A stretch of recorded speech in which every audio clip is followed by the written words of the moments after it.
we are going to talk about the Philosopher's Stone. I'm going to grab my vape. So, yes.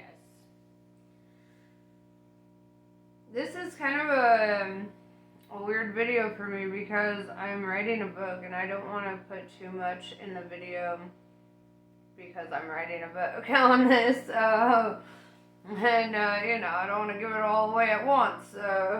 But Professor Beckman had asked for this video, and so I will touch base on the Philosopher's Stone. A lot of it is common knowledge. We all know that the Philosopher's Stone was used to turn lead into gold, but that's not actually the purpose of the Philosopher's Stone.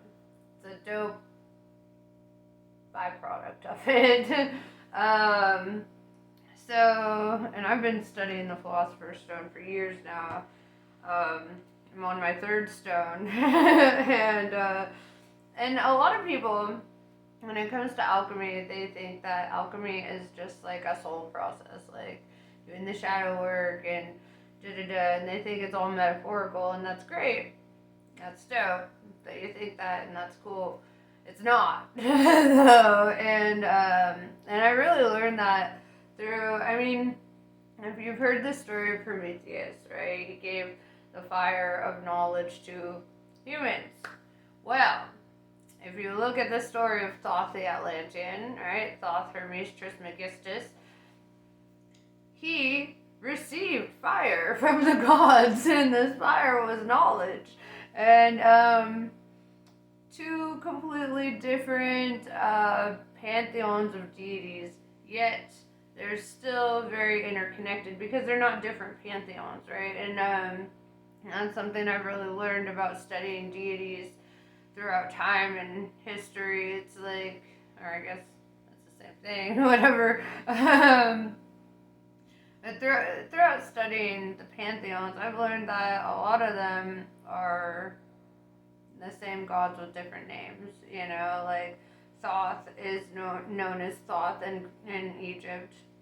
He's known as Hermes in Greece, and he's known as Ibis in Central America. Trismegistus means thrice great, because he was prominently known in 3 different regions under 3 different names, doing, essentially the same thing. So,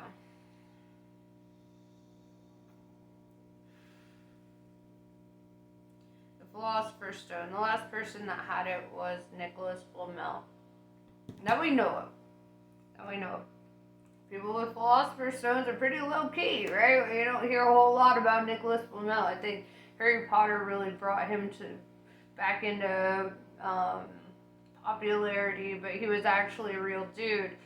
And his house is the oldest standing house in Paris.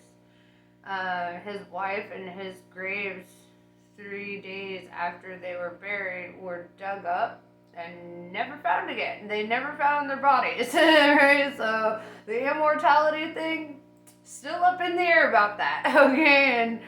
And the thing is about the Philosopher's Stone is if you want it for selfish or greedy reasons, you will not attain it. You'll lose interest. It takes fucking time. It takes effort. It's not about it's not about obtaining the power and the wealth and all that comes with it, right? It's almost like in Aladdin when the genie is sitting there and he's like, I don't want all this. I want to be free of this, actually.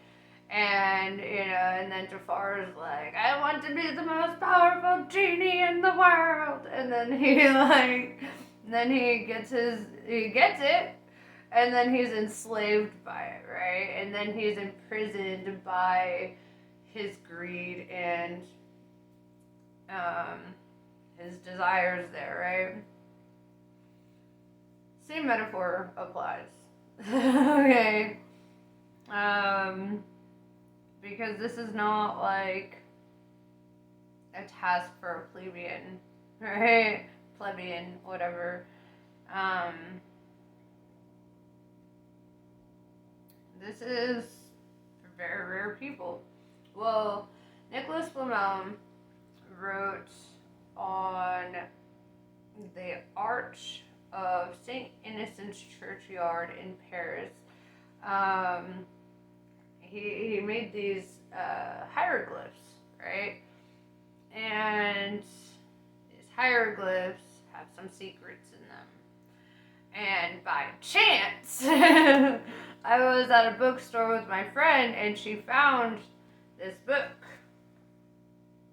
I'll hold it up there so you can get a good look at it. But this is written by Nicholas Flamel. It starts out with, it talks about the hieroglyphical figures, the Philosopher's Stone, how to create it, and where is it? And there's a cipher and everything, right? So it's, everyone knows, alchemists are quite cryptic, okay? They're cryptic ass fools. They're not going to just lay it out there for you, and neither am I. I'm not going to give you the recipe. I will tell you how to find the recipe. How about that? So that if you are meant to make one, you'll make one. But I feel like it was hidden very cryptically for a reason. I have two main sources. I mean, the Kabbalah is a cool one, but that's not a source of the recipe. I read the Emerald Tablets of Thoth. There is a retranslation that Sir Isaac Newton wrote called the Emerald Tablets of Hermes. Hermes and Thoth, same guy. And he actually wrote more about alchemy than he did about physics. Yeah, we know him primarily for his work in physics, the laws of Newton, you know. And it's interesting because if you actually read the Emerald Tablets, you see where he derived the laws, right? Like, it was almost a direct plagiarism. You know, so, you know, our heroes sometimes steal, right? It's like that Thomas Edison shit.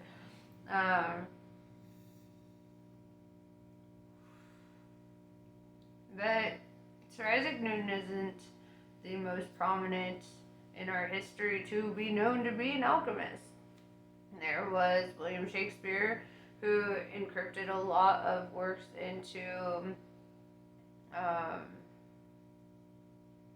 his works, right? And there was Jesus Christ, arguably, was an alchemist. I mean, it is an alchemical process to turn water into wine, one that I have been working on, and I think I've got it down. I'll let you guys know. But, yes, then there was Nikola Tesla, he obsessed over the numbers, right? The numbers are a big aspect to it. Let's see, who else? Aleister Crowley, H.P. Lovecraft. There were a lot. Those are just off the top of my head. You know, I'm sure you could look it up and find many more that have practiced alchemy. Only one that we know of has acquired the stone. The Philosopher's Stone. And what did he do with that? Right? What did he do with that? We all wanna know what he did with that. So basically,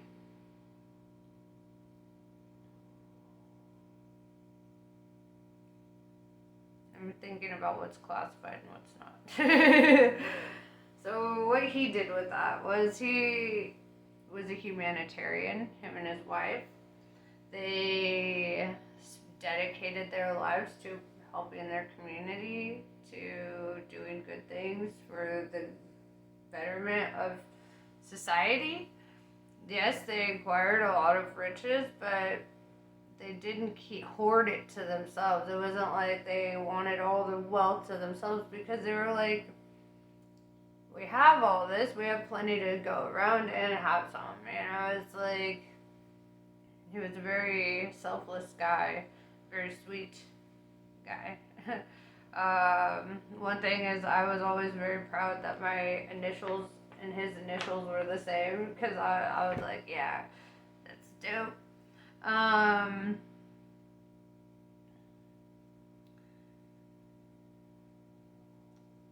Nicholas Flamel was the epitome of what I think an ideal person would be. Like, he gave it his all. All he wanted was to make things better. All he wanted was to help make people better.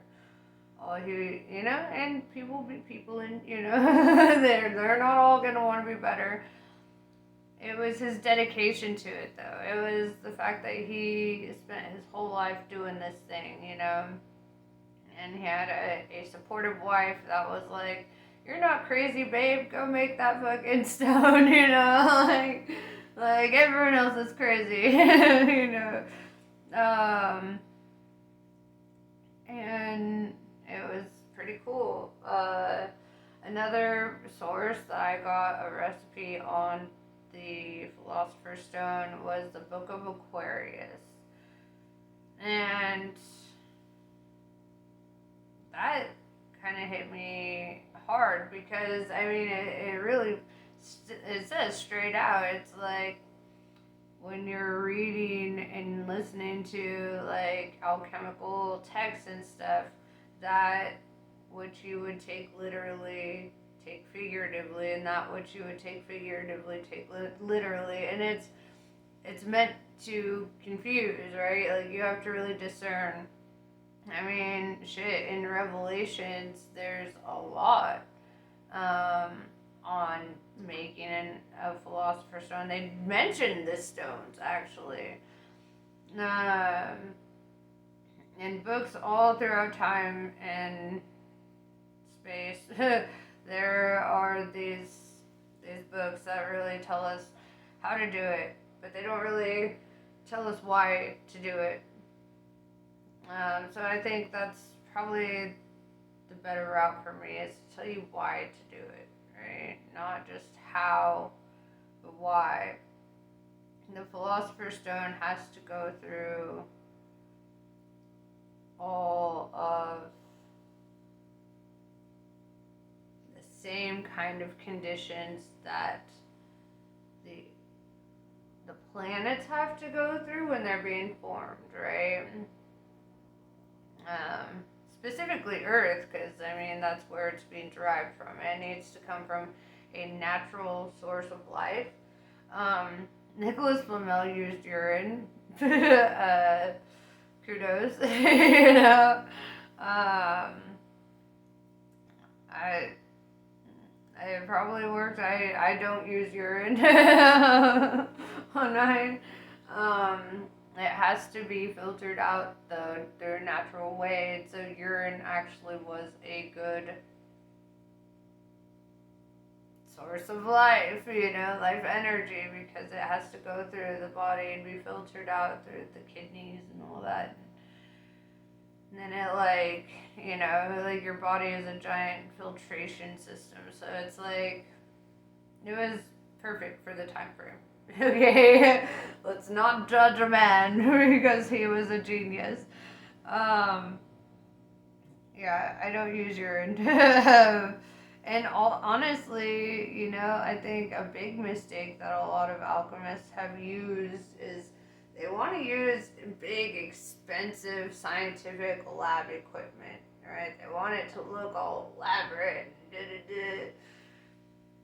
The thing is it's supposed to be a natural process, right? And I think that's where a lot of them fail. It's supposed to be on par with how Earth was formed, it got beat up, it got iced, it got fire, it got all the things, it got electrocuted, all the things.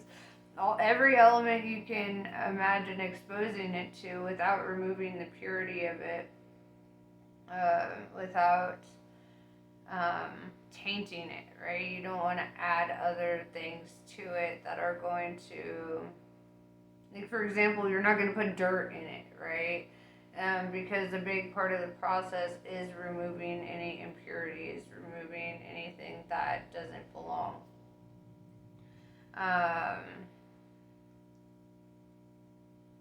No, I will not tell you what I'm using. You're just gonna have to figure it out. Okay. Yeah, so basically, though,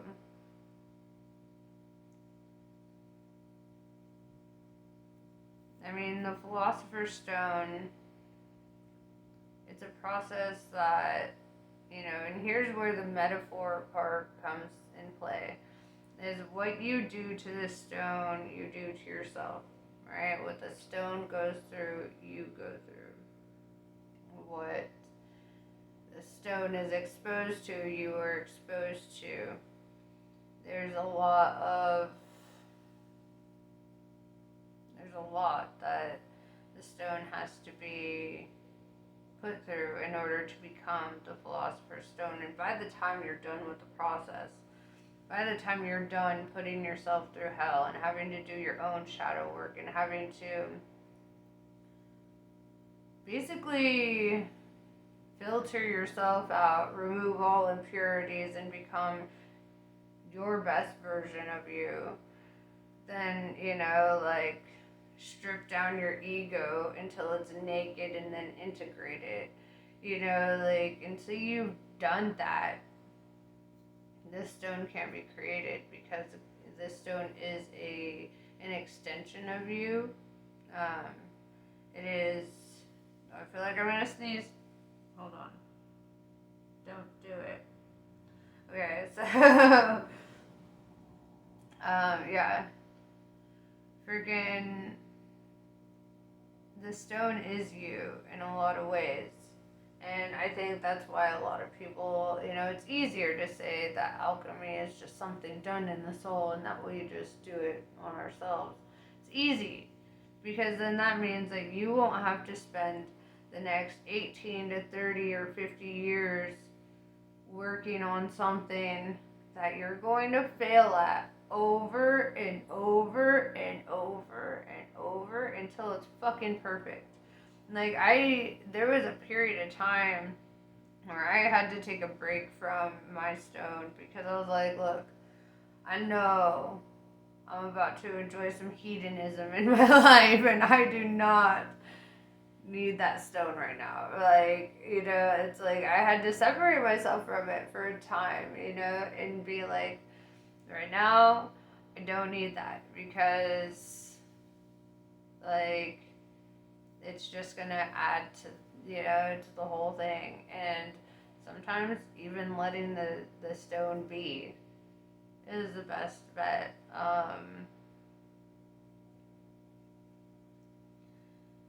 And if it's like, if you're going through things, or you don't want to amplify that, you don't want to make it worse.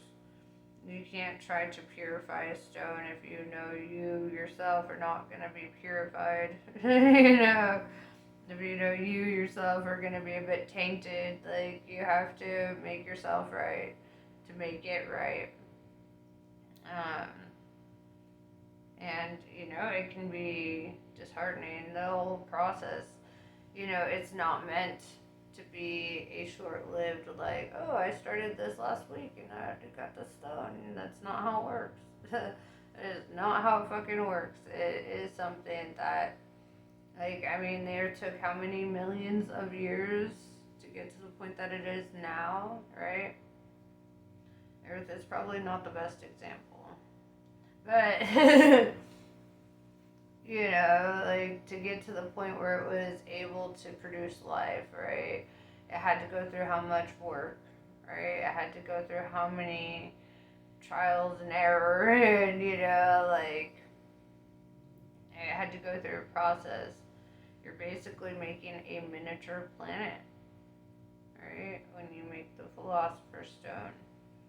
And, who makes planets? Gods. Right? And thought the Atlantean was a man who was deified. Um, being a god is not for those with a god complex, also. Um, it's like, you already have to have it in you, right? You already have to already be a Hercules, right? In order to get to, whatever. But the trials are just as strong as they were for Hercules. You have to hold up the weight of the heavens. You have to defeat Cerberus. You have to do the things, and then you have to soften to love, and you have to do all that. Because we don't want, gods don't want power. Humans want power. Gods just have it, right? They don't want it, they just have it. And gods don't necessarily want to lord over anything. They want to create things, right? And I think that, you have to really, put your ego in check when you're doing a Philosopher's Stone, because it is not about that, egotistical pursuit of power and wealth and babes and da-da-da. The gods don't care about your six-pack, bro. The gods don't care about how much money you have. The gods don't, they care about, they care about, gardens. And they care about, symbiosis, within their creations, right? They care about the natural processes. It's not like humans. When humans get a little bit of power, they become fucking children, and humans are children for power, they just, and I think that's the biggest test of a person. And if you are that way in any way, and you'll find out, that will be stripped away from you, and you will be stripped down to nothing, right? You'll lose everything. You'll lose everything, and then you'll be humbled severely over and over and over until you realize that Jesus wasn't looking to be president of the world, right? The Buddha gave up being a prince to be a Buddha, to be the Buddha. It's you have to separate yourself from carnal desire, and the carnal desire for power and rulership and all that stuff has to be completely evaporated from within you. You can't want it. And you can't try to convince yourself that you don't want it while also wanting it, because you can't hide that from yourself, right? You can't hide that from anything. Your true motives will always come to light, and so that's part of it. And it's you could have the whole fucking recipe and you'll never be able to make it because your heart's not right. And that's why very few choose the path and go through the ways. It's a very It's a lot. And you have to lose all sense of ego and pride, and you have to know what it's like to have fucking nothing and to only rely on the gods to get you from this point to the next, right? To like help you figure shit out. And they do, but they don't want you walking into any kind of situation like acting like a Moloch, right? They don't want you going through acting like some fucking egocentric whatever the fuck. Because it's not about that, right? It's like, it's about purity. Purity of heart, purity of self, purity of soul. It's about, like, you could have the sickest fucking body ever, and yet, you're not going to, like, put it on display for people because, and it's not even because there's anything wrong with that. There's nothing wrong with that. Please do it. I love it when people do that. I'm just saying, like, when you're going through this, you become like a monk, right? And it's like, but you do it because you have to do it. Like, well, I mean, you don't have to do it, but like, it's like you see why it's important to do it. Um,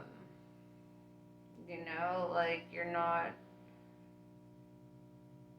here for the carnal experience, and then when you are, you better set that stone down and not touch it, not try to do shit with it. If you're trying to be doing the carnal stuff, because when you work with the stone, you are not working with forces that tolerate that, right? Like, they don't tolerate it.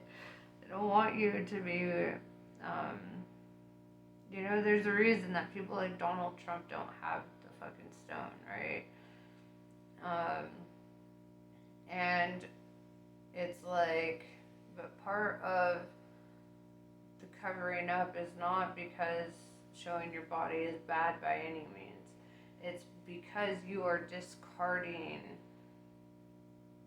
the physical body, if that makes sense. Like, you're not discarding it, but you're not putting your worth or your value in it, if that makes sense, because you're no longer identifying with the 0.0000001% matter that you are, right? You're identifying with the 99.9999999% energy that you are. So, because you're almost 100% energy, right? And so, you're not here for the physical self. You're here, like, for the energy self. And it's like the whole process is that separation, right? That separation between the matter and the energy, right? It's bringing yourself back to source. And once you've accomplished what you're here to accomplish,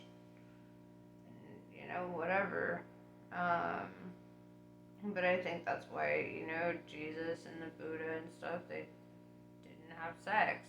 It's not that they never had sex, it's that they stopped having sex. Or, and not all sex is bad. It's like, sex is, super healthy. People should have sex, it's good for the heart and all that. For me, I think, like, sex for me, my personal sex life, I think that it should be, like, something that is, like, sacred. Like, if I have sex again, it's gonna be, like, part of the alchemy. It's gonna be part of the energetic process. It's not going to be for the physical fulfillment. It's going to be for the energetic transmutation of energy. It's going to be for the energetic transference of energy. It's going to be a lot deeper, right? It's not going to be just like, you're hot, I'm just going to do that. Um, like I said, I don't speak for other people, and this is another reason why it's hard to get on here and talk about it, because I don't fucking judge anybody's life. Like, you can have sex with whoever you want. Most of my friends are strippers. Like, um, it's not like I don't appreciate those things. It's that for this path, it's quite different. It's quite different, and not everyone's gonna understand my path, and not everyone's gonna agree with my path, and that's fine. Does that like stop me from understanding others? No, like I get it. Um, it's part of the journey. Like, it's part of severing the body and the soul. It's like understanding that they're two very separate things. Like, I am the electricity pushing the buttons in the brain. I am not the brain. I am not the body. I am not. It's like I made jokes about like eating junk food, because like, whatever. And I had a friend who sent me this very long message about how I need to eat organic and need to do all these things and filter water. And I was like, look, I'm not trying to stay here longer. I don't know how to like explain that without, like, I'm not trying to prolong anything. I'm not trying to make my body perfect. I'm trying to make my soul perfect. Like, I don't think eating a fucking Reese's is going to, like, fuck with my soul. It's like, it even says in the Bible, like, you are not defiled by what you put in your mouth, but by what comes out of your mouth, right? So, I mean, to me, I'm like, I'm transmuting the shit out of my energy. I care more about that. And when you do, it's like the physical body is a tool, right? The physical body is an avatar. It's like, it's what you sit in. It's like getting in your car. Like, sure, you'll wash your car, you'll, take care of it and whatever. But you're not going to identify with your car like, this is me, right? Like, you're just driving the fucking thing. It's not you. And, so there's a huge, and it's not a path for everyone. It's not like, and that's why I don't preach it like it is. I don't try to convert anybody to my way of being or thinking or anything, like, I mean, when my stripper friends ask me to come out and see them, I'm like, girl, I'm supporting. Hella supporting. Let me get my ones. Like, because that's, I don't care. I'll hang out with the gamblers too. We'll go to the casino. I'll teach you about roulette. It's like, because to me, it's not about all that, right? It's about what you're feeding your soul. Like, Jesus was exposed to all kinds of people, all kinds of leprosy and shit. Like, and it did not defile him. It did not ruin him, or, he didn't get leprosy, even though he's over there touching all the lepers, he's like, let me heal you. And I think, like, that's a pretty big thing to understand, and it's like, and, there are times when I'm like, when I've been like, you know what, fuck it, I'm gonna have, like, a little carnal enjoyment, okay, and I put my stone away, and I don't touch it, I don't look at it, I don't think about it during that period of time where I'm like, alright, I'm gonna go be material right now. I'm gonna go be my material self, and, and then it's part of the process. we go have our ups, we have our downs. Sometimes you're going to be feeling super spiritual, sometimes you're not, sometimes you're going to go through shit and you're like, you know what, I'm going to just go and enjoy little experiences. And that's part of why it takes so long to, like, especially in today's day and age, making a Philosopher's Stone, because you have to, like, become perfect, right? You have to become perfect through the process, but the only way to become perfect is to first be imperfect, right? Like, you have to be imperfect. You have to have your faults. You have to have your things, and it's not about being physically perfect. Although I am, okay, I'm kidding. But it's not about being physically perfect. It's about being energetically perfect, right? You want to have that kind of energy that, like, people trust, that people admire, that people flock to because they see you as somebody who is spreading light and goodness, and also somebody who understands them in their darkness, somebody who can show up for them when they're in the shadows, it's like you have to master all of it. Like, the gods are not just one-sided, it's not just all good, it's like, and in the Greek, like, pantheon, I mean, Hades was the only motherfucker who was faithful to his wife, and he was the god of the underworld, right? Like, out of all those deities, he's the only one that doesn't cheat on his wife. Tell you what, chicken butt. Like, there's a lot of misconceptions about deities and the way that they are, right? And, like, and I'm just trying to live like an old style deity, I'm just trying to be like that, And however that's perceived, whatever, I don't care. Because it's not about the power and the glory or whatever. It's about the creation.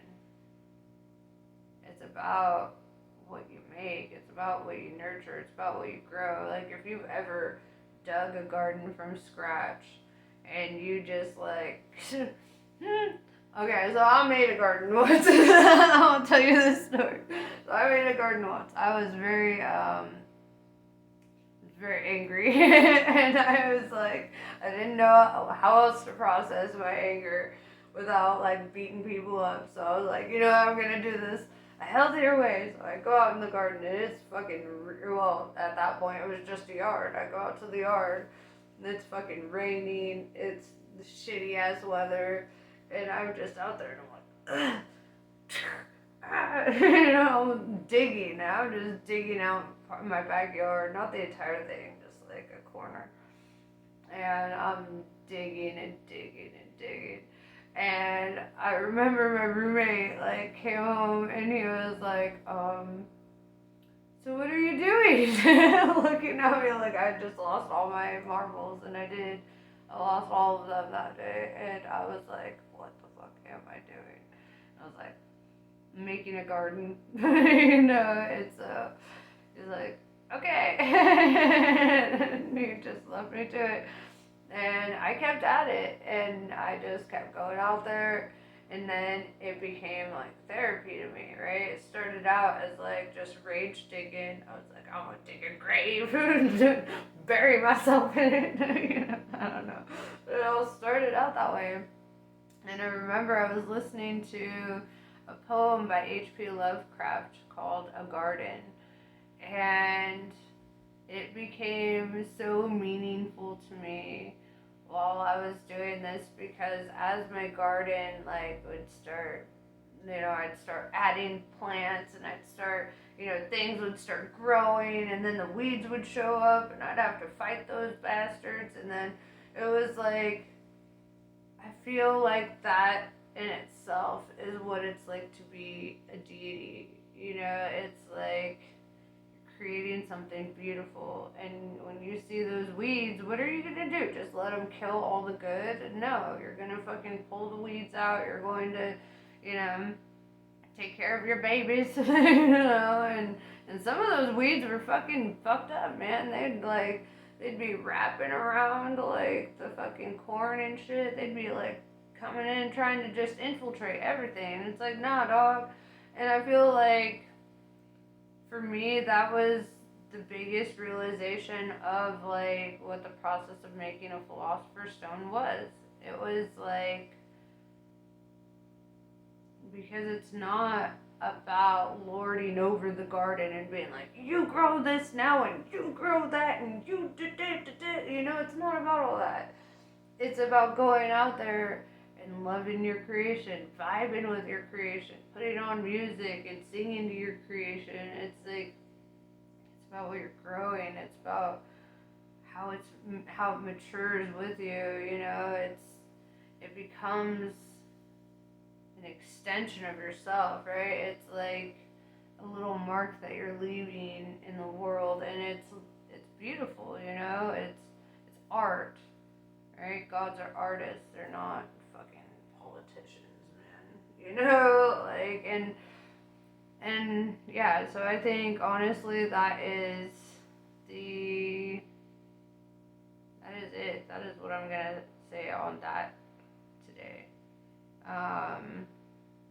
If you have any more questions, Professor Beckman, I would be more than willing to dive down that. I also recommend, I'll link them below, the Book of Aquarius by Anonymous and the Emerald Tablets of Thoth.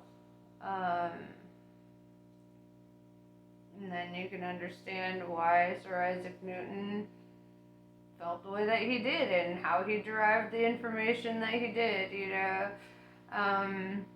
You can learn to understand it, or, you know, maybe it might go right over the noggin. But I feel like it lands, like the message lands with those who have the soul of an alchemist, right? Who are like meant for that kind of responsibility, for that, like, those who want to create like that, those who want to be like that, those who want to, you know, because when you realize that you're nothing, like, you're never going to be anything like the people on earth, okay? Like, you're never going to fully, like, be able to assimilate to these lands because the pursuit is otherworldly. You're making another world, right? And what does that look like? What does that feel like?